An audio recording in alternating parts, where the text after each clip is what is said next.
The conference room door clicked shut 6 inches from my face. Through the frosted glass, I could see my father's silhouette taking his seat at the head of the table, my mother beside him, and 8 other figures arranging themselves around what they clearly believed was the center of power at Meridian Industries. Miss Chin. The executive assistant Jennifer looked mortified. I'm so sorry. I didn't realize you weren't invited to the strategy session. Your parents specifically said. It's fine, Jennifer. Really? I adjusted my laptop bag and headed back toward the elevator. I have plenty of other work to handle. She followed me, her heels clicking anxiously on the marble floor. But you're always so involved in the quarterly reports. I just assumed you'd be in there with the senior leadership team. I pressed the elevator button, keeping my expression neutral. My parents have their reasons for handling things the way they do. What I didn't say was that I'd been expecting this for weeks. Ever since my father had returned from his medical leave 3 months ago, he'd been systematically shutting me out of every major business discussion. Strategy meetings, budget planning sessions, client presentations, anything that mattered was suddenly for qualified executives only, and my title as financial analyst too apparently didn't qualify. The elevator arrived and I stepped inside. My reflection stared back at me from the polished metal doors. 29 years old, wearing a sensible gray suit from Target, minimal makeup, hair in a simple ponytail. I looked exactly like what my parents saw when they looked at me. A competent but unremarkable employee who'd been given her position more out of family obligation than actual merit. They had no idea what they'd just done. My phone buzzed as the elevator descended. A message from Robert Mitchell, the company's chief financial officer. Alex, are you available for a quick call? Urgent matter. I waited until I reached the parking garage before calling him back. Robert had been CFO for 6 years, hired by my grandfather before he passed. He was one of 3 people in the entire company who knew the truth about Meridian's ownership structure. Alex. His voice was tight with stress. Please tell me you're aware of what's happening in that boardroom right now. I'm aware my parents locked me out of the strategy meeting, if that's what you mean. They're planning to announce a complete operational restructuring. New client acquisition targets, revised revenue projections, elimination of our small business division, and, this is the critical part, they want to authorize $180 million in debt financing to fund an expansion into luxury commercial development. I unlocked my car but didn't get in yet. They can't authorize debt financing of that scale without majority shareholder approval. I know that. You know that. But your parents seem to have convinced themselves that as co-founders and co-CEOs, they have unilateral authority over major business decisions. He paused. Alex, they're planning to present this restructuring as approved family business and put it to a board vote in approximately 45 minutes. And the board members? Most of them are longtime associates of your parents. They'll vote however James and Linda want them to vote. The only dissenting voices will be myself, Patricia Wong from Operations, and possibly David Hernandez from Legal. We'll be outvoted 7-3. I slid into my driver's seat, leaving the door open. What happens if the board approves the restructuring? They'll move immediately to implementation. By end of business today, they'll have signed preliminary agreements with 3 different lending institutions. By Monday, they'll announce the small business division closure to staff. By next Friday, approximately 47 employees will be laid off, and we'll have legally committed to $180 million in debt that our current revenue model cannot support. The small business division. I'd been working closely with that team for the last 18 months, ever since I'd transferred from the main accounting department. We provided affordable commercial space and business consulting to startups and family-owned companies, exactly the kind of unglamorous, low-margin work my parents had always viewed as a distraction from serious business. It was also the division that had generated a 23% increase in tenant retention and positive cash flow for 12 consecutive quarters. Robert, I need you to do something for me. Name it. In exactly 30 minutes, I want you to send a message to every phone in that boardroom. Make it look like an urgent compliance alert from the legal department. The message should read, immediate attention required. All corporate actions requiring shareholder approval must have documented consent from majority ownership per Section 7.3 of corporate bylaws and state corporate law. Failure to obtain proper authorization may result in invalidation of board decisions and personal liability for board members. That's going to cause chaos. That's the point. I'll be there in 25 minutes. Alex, are you sure about this? Once you reveal your position, there's no going back. Your parents are going to. I know exactly what they're going to do, Robert. But they've left me no choice. I hung up and sat in the quiet of my car for a moment, gathering my thoughts. What I was about to do would destroy my relationship with my parents, at least temporarily. It would expose a secret I'd been keeping for 3 years. It would force me to step into a role I'd been carefully avoiding while I learned every detail of the business from the inside. But it would also save 47 jobs, protect the small business division I'd helped build, and prevent my parents from leveraging the company into a debt position that could eventually destroy everything my grandfather had created. I pulled out of the parking garage and headed not back to the office but to my apartment 20 minutes away. I needed to change clothes, gather specific documents, and mentally prepare for what was about to happen. 3 years ago, my grandfather had called me into his study 2 weeks before he died. Cancer had ravaged his body, but his mind remained sharp until the very end. Alexandra, he'd said, using my full name the way he only did for serious conversations.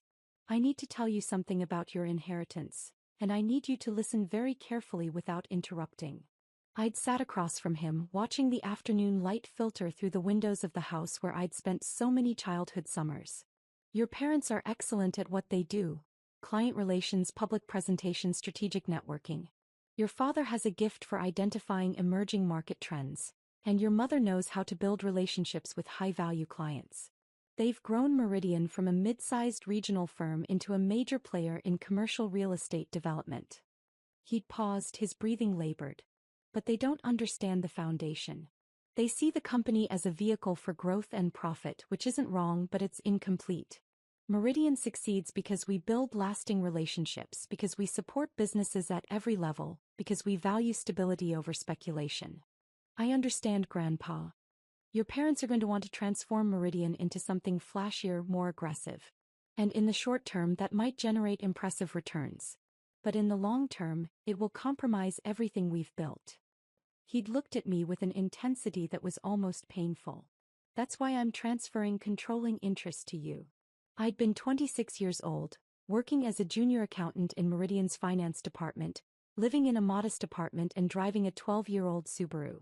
The idea of controlling a company worth over $600 million had seemed absurd. You're not ready yet, he'd continued, reading my thoughts. That's why the transfer doesn't activate until your 30th birthday, and that's why it's structured through a private trust that keeps your ownership invisible until you choose to reveal it. Spend these years learning the business properly. Work in every department. Understand how each decision affects everyone from the senior executives down to the maintenance staff. What about Mom and Dad? They'll each receive 20%. Together they'll have enough to feel like significant stakeholders, but not enough to make unilateral decisions that could damage the company. He'd smiled slightly. They're going to be angry when they eventually find out. They'll feel betrayed, overlooked, punished. But this isn't about punishment, Alexandra. It's about protection. Does anyone else know? Robert Mitchell knows. He needs to for financial compliance. My attorney knows. The trustee knows. And on your 30th birthday, you'll receive documentation making it official. Until then, tell no one. Not your parents, not your friends, not anyone you date. Learn this business inside and out, and when the time comes that you need to exercise your authority, you'll be ready. That conversation had happened 37 months ago. My 30th birthday had been 7 months ago. And for 7 months, I'd kept working as financial analyst 2 in the small business division, driving my now 15-year-old Subaru, living in my modest apartment, and watching my parents slowly build toward exactly the kind of aggressive expansion my grandfather had warned about. I'd been hoping they'd make different choices. I'd been hoping my father's health scare would remind them about sustainable growth and long-term stability. I'd been hoping I wouldn't have to do what I was about to do. But hope wasn't a business strategy. I changed into the one expensive suit I owned, a charcoal gray Armani I'd purchased specifically for this possibility and never worn. I pulled my hair into a professional twist, applied makeup more carefully than usual, and traded my practical flats for heels that added 3 inches to my height. The woman looking back at me from the mirror wasn't entry-level staff anymore. I gathered the leather portfolio Robert had prepared months ago. Every document related to my ownership position, every corporate filing, every trust agreement, and every legal opinion confirming my authority. Then I called my attorney, Marcus Webb. Alexandra. Is this the call I've been anticipating? It is. I need you to meet me at Meridian Industries in 15 minutes. Consider it done. I've had these documents ready for 7 months. Do your parents have any idea? None whatsoever. This is going to be quite a shock. That's an understatement. I grabbed my keys and headed for the door. Marcus, I need you to be prepared for them to challenge everything. My competence, my authority, my intentions. My father is going to claim I'm too inexperienced for this level of responsibility. My mother is going to say I'm being emotionally manipulative. They're going to make this personal. And you? I'm going to stay professional, cite corporate bylaws and state law, and make it clear that I'm not seeking their approval or their understanding.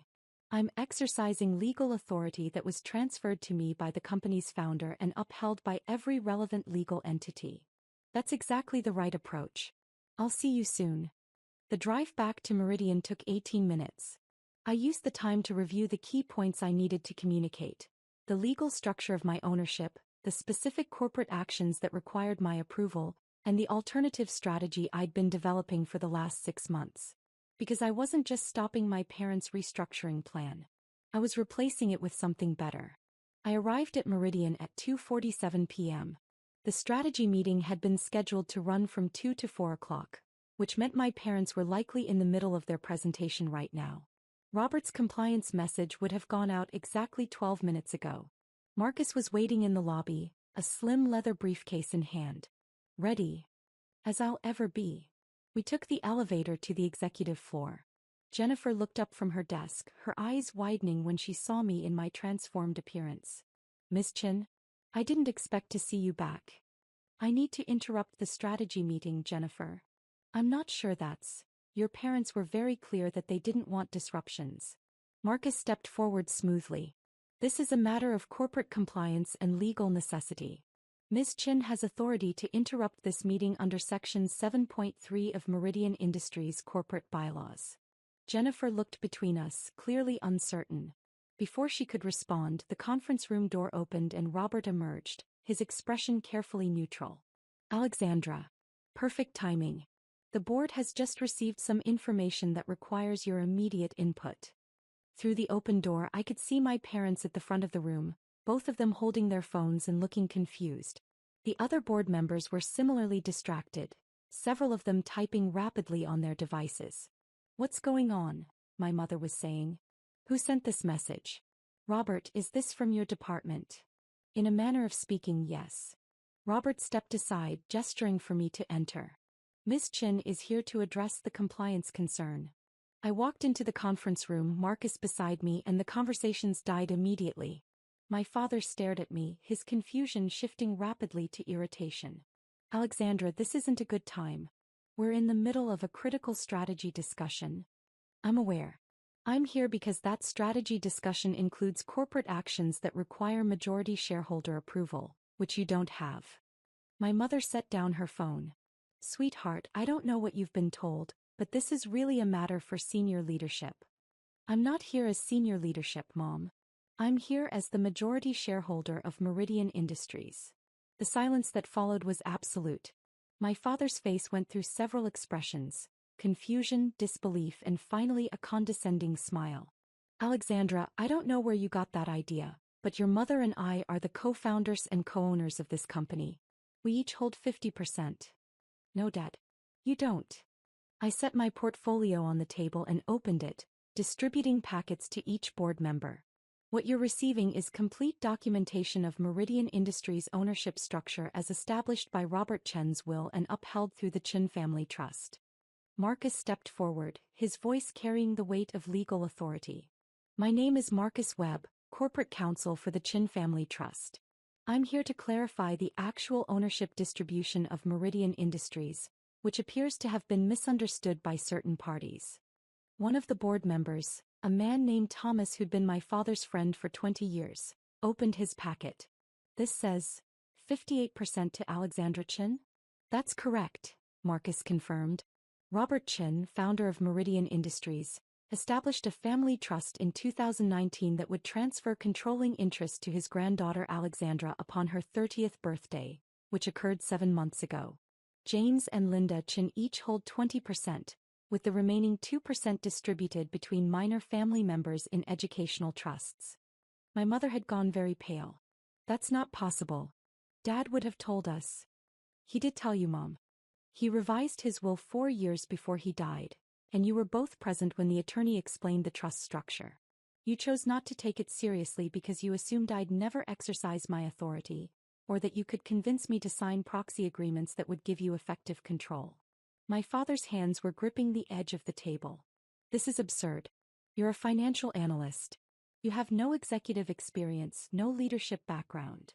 I have 3 years of intensive operational experience working in 5 different departments of this company, I said calmly. I've worked in accounting, operations, client services, property management, and for the last 18 months, I've been embedded in the small business division, the same division you're planning to eliminate in today's restructuring announcement. Alexandra, you need to understand the bigger picture. I understand it perfectly, Dad. You want to eliminate our small business division because it generates lower profit margins than luxury commercial development. You want to authorize $180 million in debt financing to fund an aggressive expansion. And you want to shift our entire business model toward high-value clients and speculative development projects. I pulled out my tablet, connecting it to the conference room display. Here's what you're not seeing. The small business division has a 91% tenant retention rate compared to 73% in our luxury commercial division. It generates consistent positive cash flow with minimal risk exposure. And over the last 18 months, it's become a feeder system. 42% of our small business clients eventually expand into our larger commercial properties as they grow. The board members were leaning forward, studying the data on the screen. More importantly, I continued, the $180 million debt financing you're proposing would leverage us at 2.8 times our annual revenue, which is significantly above the 2.0 industry standard for sustainable growth. Based on market projections and our current absorption rates, we'd need to increase annual revenue by 33% just to service the debt, which means if we hit any market downturn or face any unexpected vacancies, we'd be in immediate financial distress. Patricia Wong, the operations director, spoke up. Alexandra, this analysis is extremely thorough. How long have you been working on this? 6 months. Since I first heard my parents discussing the expansion strategy. I switched to the next slide. Here's my alternative proposal. Instead of eliminating the small business division, we expanded into 2 additional markets where we've identified strong demand. Total capital requirement is $23 million, which we can fund through existing cash reserves without taking on additional debt. Projected revenue increase is conservative, 8 to 12% over 3 years, but it's stable, scalable, and aligned with our core competency. Robert was nodding slowly, his expression carefully neutral but his eyes showing clear approval. My father stood up abruptly. This is ridiculous. You're my daughter, not a corporate strategist. You've been working in entry-level positions because you needed experience, not because you were qualified to make major business decisions. James. Marcus's voice was quiet but firm. With respect, Ms. Chen's qualifications are irrelevant to the legal reality. She holds 58% of Meridian Industries. That's not subject to debate or interpretation. Any major corporate action requires her written consent, and based on the documentation we've reviewed, the restructuring you're proposing definitely qualifies as a major corporate action. My mother had found her voice again and her tone was sharper now. You don't have the experience to understand what you're doing, Alexandra. You're going to destroy everything your father and I have built. Grandpa built this company, Mom. You and Dad grew it, which I respect, but you didn't build the foundation. I looked around the room at the board members. Robert Chin started Meridian in 1989 with a single office building and a philosophy that sustainable growth matters more than spectacular growth. For 34 years that philosophy worked. We survived the 2008 financial crisis because we weren't overleveraged. We thrived during economic uncertainty because our tenant relationships were strong enough to weather market volatility. Thomas cleared his throat. James, Linda, I think we need to take a step back here. Regardless of how anyone feels about the ownership structure, the legal reality is clear. If Alexandra holds controlling interest, we cannot proceed with major corporate actions without her approval. She's 29 years old, my father snapped. She has no idea what she's doing. I'm 30, Dad. And I've been preparing for this responsibility for exactly as long as Grandpa instructed me to. I closed my portfolio and looked at him directly. I know you're angry.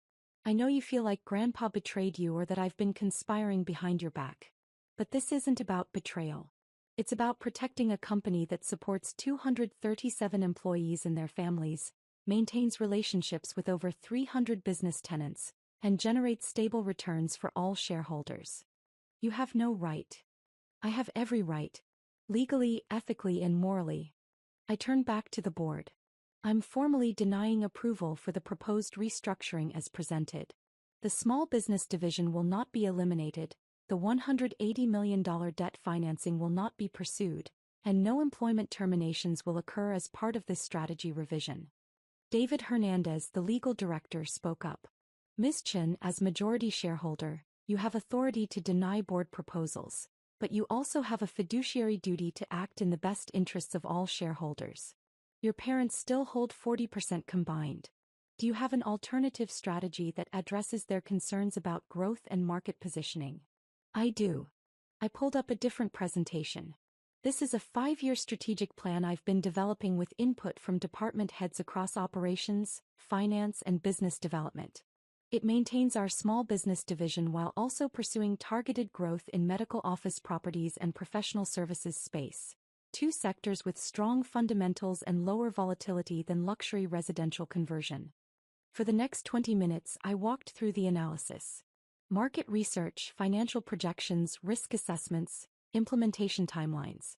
I'd been working on this plan for 6 months, quietly coordinating with managers who believed I was just a financial analyst doing extra research, never realizing I was actually preparing to exercise controlling shareholder authority. By the time I finished, several board members were nodding. Thomas was taking notes. Patricia was asking detailed questions about the operational requirements. My parents sat in silence, my father's face still flushed with anger, my mother's expression unreadable. Finally, Robert spoke. Ms. Chen, speaking as CFO, I believe this alternative strategy is financially sound, operationally feasible, and significantly less risky than the high-leverage approach we were considering. I recommend the board formally review this proposal for approval at our next scheduled meeting. I second that recommendation, Patricia said immediately. David nodded. Agreed. This requires proper due diligence, but the preliminary analysis is impressive. My father pushed back from the table. I need to speak with my daughter. Privately.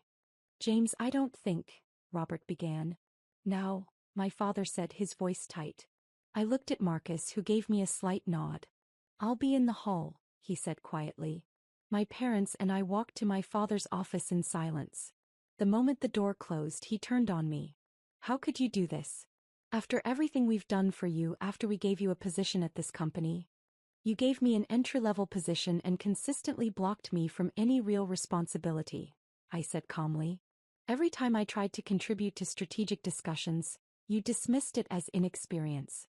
Every time I presented analysis, you told me to focus on my assigned duties. You've spent 3 years treating me like I'm here because of family obligation, not because I have anything valuable to offer. My mother's voice was cold. You conspired with your grandfather to steal control of our company. Grandpa gave me responsibility for protecting his legacy. That's not the same as stealing. I met her eyes steadily. And it's not your company, Mom. It was never entirely your company. You and Dad were always managing it as stewards, not absolute owners. Grandpa just made that structure explicit in his will. You're not qualified for this, my father said. You're going to make decisions that damage the business. Like refusing to leverage us into $180 million of debt that could destroy the company if the market shifts. Like protecting a profitable division that you wanted to eliminate because it doesn't fit your vision of what success looks like. The small business division is a distraction. The small business division is our foundation. I kept my voice level, but I could feel the emotion underneath. It's where we build relationships with growing companies.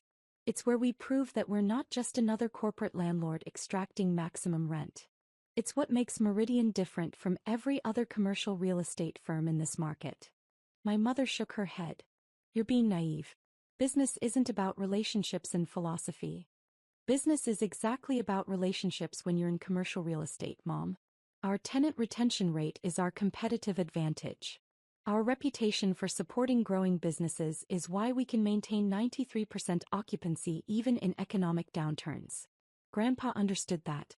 I understand that. And if you were honest with yourselves, you'd understand it too. My father sat down heavily in his desk chair. So what happens now? You're going to vote against everything we propose? Turn us into figureheads in our own company? That depends entirely on you. I stayed standing. If you're willing to work with me, to actually listen to analysis and consider alternatives instead of dismissing input that doesn't come from your network of executive friends, then we can continue as partners. You bring your expertise in client relations and market positioning, I bring strategic planning and operational analysis, and together we make decisions that benefit all stakeholders. And if we're not willing to work under those conditions? My mother asked coldly. Then you can cash out your 40% and find another company to run. Meridian will be fine either way. I headed toward the door, then paused. I don't want that for what it's worth. I'd prefer to work with you. But I'm not going to let you destroy what Grandpa built just because you're angry about ownership structure you should have taken seriously 4 years ago. I walked out before either of them could respond. Marcus was waiting in the hallway exactly where he'd promised. How did that go? About as well as expected.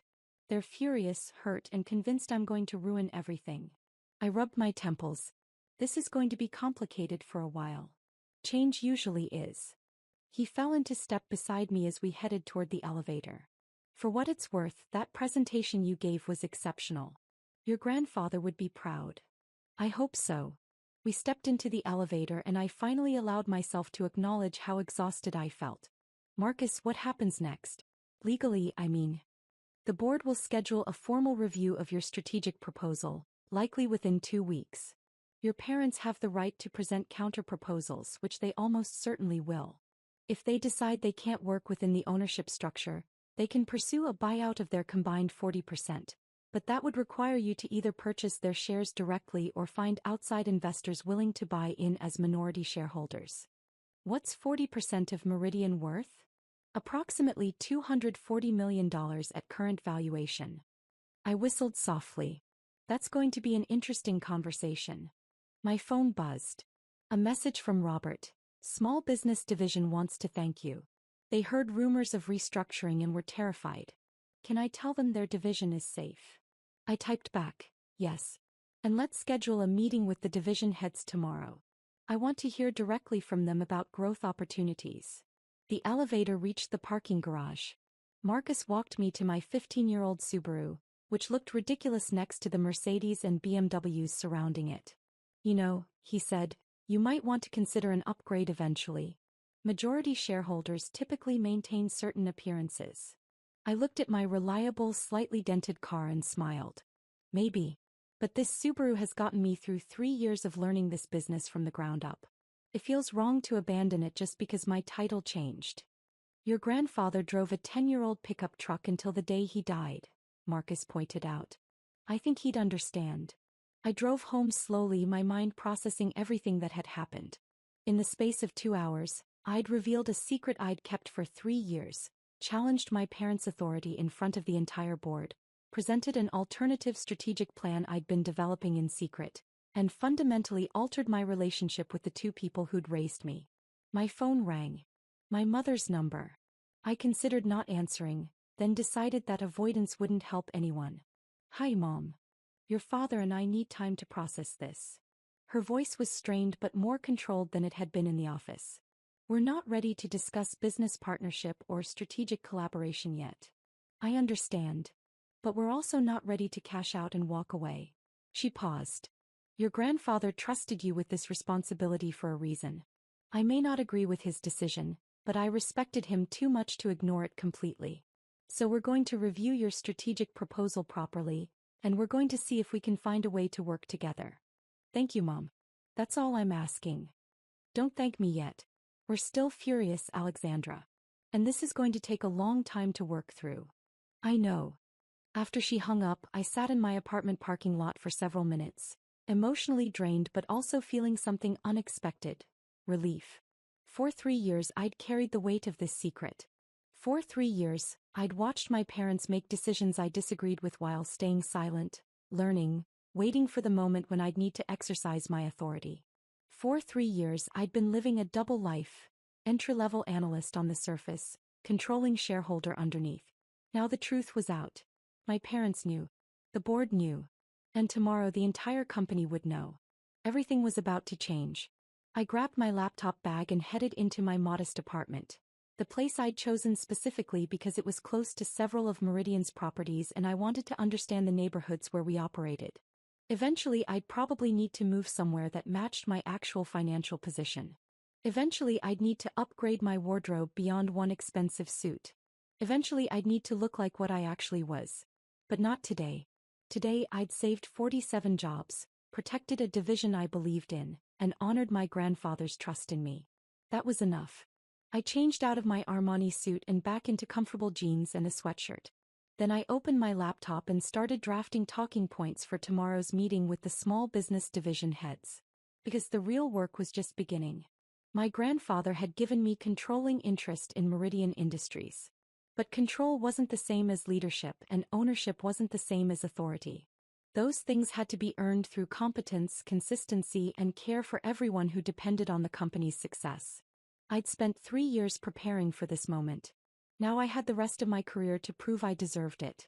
My phone buzzed one more time. A message from Robert: board meeting scheduled for 2 weeks from today. Your parents' counterproposal will be presented then. Get ready for a fight. I smiled and typed back: I've been ready for 3 years. Outside my window, the city lights twinkled in the darkness. Somewhere out there, 47 employees were sleeping easier tonight because their jobs were secure. Somewhere out there, my parents were struggling with anger and betrayal and reluctant respect. Somewhere out there, small businesses that depended on Meridian's affordable commercial space would continue operating without disruption. And somewhere out there, my grandfather's legacy was safe for another generation. I closed my laptop and finally allowed myself to acknowledge the truth I'd been avoiding all day. I was terrified. Terrified of making mistakes, of disappointing people, of proving my parents right that I wasn't ready for this responsibility. Terrified that I'd misread the market or overlooked critical factors in my strategic planning. Terrified that protecting my grandfather's vision meant resisting necessary evolution. But fear wasn't a reason to retreat. My grandfather had trusted me with this responsibility, knowing I'd be afraid, knowing I'd face opposition, knowing the path ahead would be difficult. He trusted me anyway. That had to be enough. I turned off the lights and headed to bed, already mentally preparing for tomorrow's challenges. The board would scrutinize every detail of my proposal. My parents would present counterarguments designed to make me look naive and inexperienced. Employees would watch to see if I could actually lead or if I'd crumble under pressure. But I'd been preparing for this for 3 years. I knew Meridian's operations better than anyone except possibly Robert. I understood our tenants, our market position, our competitive advantages, and our vulnerabilities. I wasn't entry-level staff anymore. I was the majority shareholder of a $600 million company, and I was going to prove that my grandfather's faith in me wasn't misplaced. Starting tomorrow,